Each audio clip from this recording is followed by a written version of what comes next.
Another masterpiece from Gabbie Hanna. She writes, the title is sad, and she writes, is feed. I'm sure she just bashed the keyboard there. I don't want to be, a snob or something like that, but I think Gabbie Hanna is trying to be one of those artists who paint nonsense on some wall, or they duct tape a banana to a freaking wall, and they want to start a debate on what is art.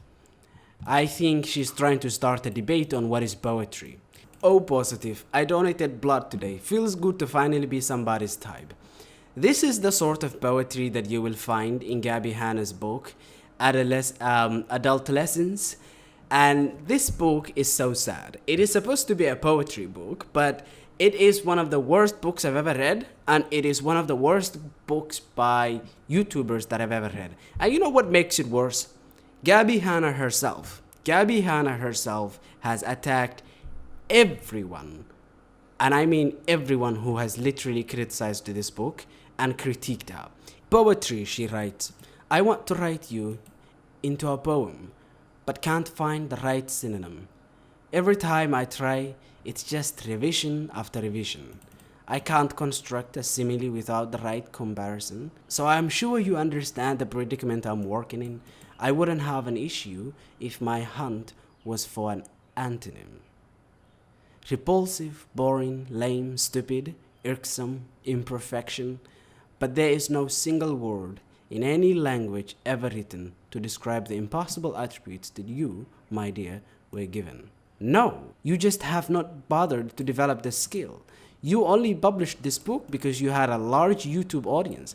I abhor these YouTubers who just publish books because they have a large YouTube audience and they don't really have any skill, and they don't put the time and effort, and they don't really have to in order to sell, because they can just, sort of squeeze out nonsense out of the ass, and they live in this bubble. They exist within this bubble where the audiences will absolutely gush out about how they would like to read their books and so on and so forth. And what ends up happening, ding ding, is that they think they are hot shit, and they go and they publish a second draft or the third draft.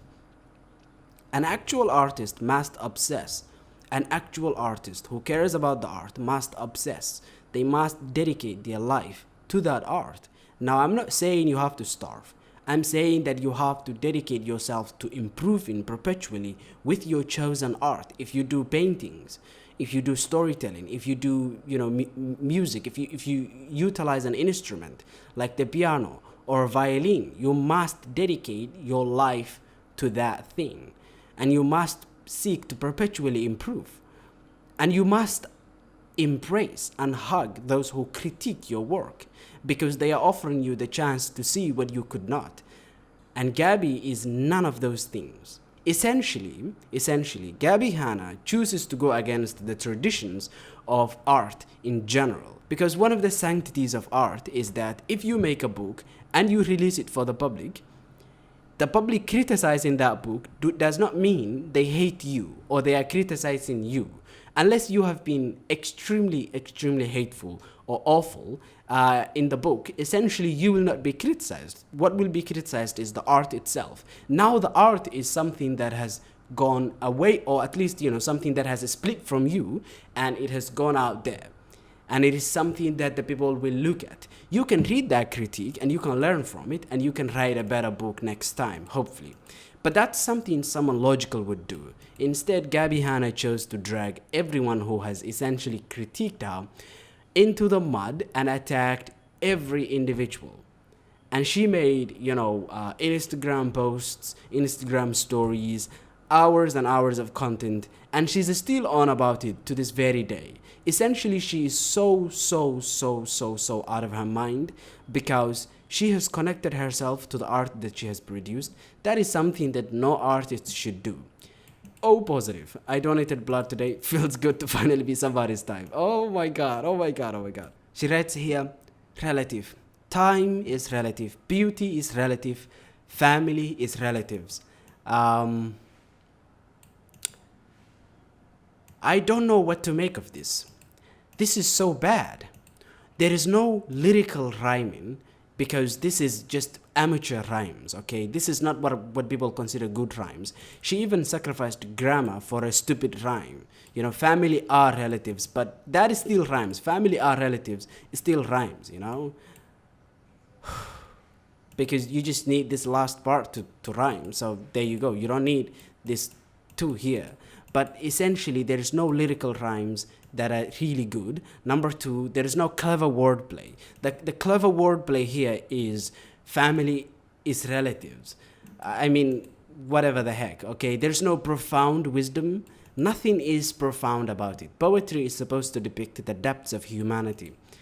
Okay, it is supposed to be a form of expression, you know, to get it out of your system, essentially, and to put it into words, and to put it into beautiful words, okay, beautiful language. This is the problem I'm talking about. Look at this poem, for example. I jumped today and I survived. Everyone assumed that I wanted to die. I just wanted to know what it's like to fly. Okay, this is not in terms of like idea bad, okay? It really links anxiety and depression and all of these things, okay? Like essentially, you know, being so sad as to want to commit, you know, essentially kill, and, you know, then just wanting to essentially go free, okay? And this is matched with a symbolism of birds. So that's not really bad. What is bad is how there is no poetry here. This is just three statements stacked atop each other. Poetry needs to have very beautiful lyricism.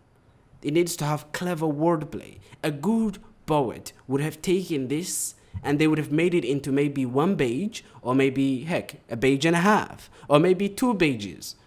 Heck, you could even go insane and have 3 pages. And, you know, give it the time it needs. This is a very complex set of things. You can't just condense it like this. Number two, you can't just write it in such a plain language. You can still use plain language. You just have to use plain language in a clever way to create clever images, perhaps. Okay? To create clever wordplay. Where is that? Where is that here? There is none of that here. This is awful. And here is a bit of irony, okay? I'm not gonna lie. Someone who is about to lie. I hate drama, a very dramatic person. I don't care what people think, an insecure individual. I'm not like other girls, a particularly predictable girl. I would like a snack, me. She is all of these things. Gabbie Hanna is all of these things. I have never seen Gabbie Hanna just trying to vibe. This is not something I have seen Gabbie Hanna be. She never wants to just have a snack and vibe. She's always all of these things. I'm not gonna lie. I hate drama, but she's the most dramatic person. I don't care what other people think, but she always attacks those who even criticize her art. And remember, once you put art out into the world, it is no longer connected to you as an individual. It is connected to you legally because you own that art, but it is not connected to you in terms of like when it comes to the book getting reviewed or you know, essentially critics taking a look at it and critiquing it, okay? But she can't even take criticisms of her own art. And so she's all of these things except this. This entire book starts with this. Unexpected. Ladies and gentlemen, come have a look. Here at last, another YouTuber book, just what we needed. Someone to produce the tangible ego of a 20-some douche. I mean, the irony here is deafening, you know. Here's the same problems, deviated, you know. She writes, these nights are awfully boring without your awful snoring. Yep, that's what I'm talking about. This book is jam-packed with stuff like this. It's so interesting because you see the art that she has for her, the illustrations are far more interesting than this book can ever be. The text is, good things happen when my mind is silent. Again, what the heck? There is no poetry here. Thinking has never done me any good. But look at the art. Look at the freaking illustration. This is really brilliant art, you know. It perfectly encapsulates overthinking. Another masterpiece from Gabbie Hanna. She writes, The title is sad, and she writes, "Is feed." I'm sure she just bashed the keyboard there.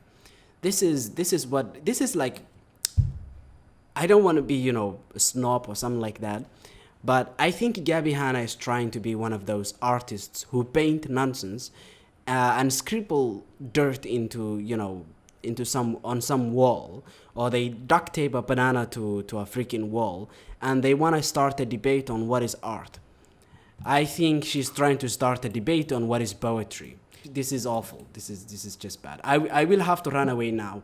This is too much. I hope that you enjoyed this. Have a nice day.